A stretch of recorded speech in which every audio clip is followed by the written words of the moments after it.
In past years, youth voters have had low voter turnout, but this year it appears the youth stepped it up in the midterm election.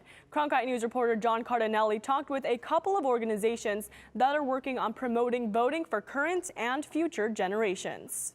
This year at ASU's campus in Tempe, the student line to vote seemed larger than usual. It's very important given the fact that we live in a society where most of the people that vote are older, and it's important to get everybody's voice. A voice that seemed to be absent in past elections was the youth voice, but this year there was a change. We saw a drastic increase of young people being paying attention, being engaged, being interested, getting actually registered to vote. And then we've seen in early vote, it was a 200% increase. So we doubled the number of young people in the early vote period here in Arizona. Next Gen promotes voting to already eligible youth. This year, they helped register over 21,000 young voters.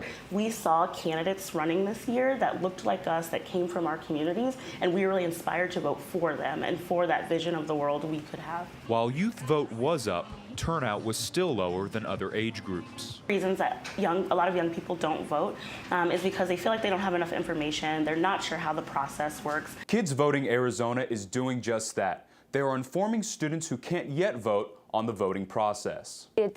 You have to start them early, like with anything. You have to get them started on their education early and the practice of voting, and not only voting, but informed voting. Kids Voting Arizona goes to schools in Maricopa County and puts on a mock election, so students can feel like they are a part of the voting process. When we were having the 3rd, 4th, 5th, especially the middle school students and the high school students, they were really focused on making sure that they read what the candidate was about and then making their decision. Getting the next generation informed is important, especially because young voters are such a big demographic. If we all turned out to vote, we would be the decisive factor in elections up and down the ticket, and we already have seen that in some of the results we got back yesterday. In Phoenix, John Cardinale, Cronkite News.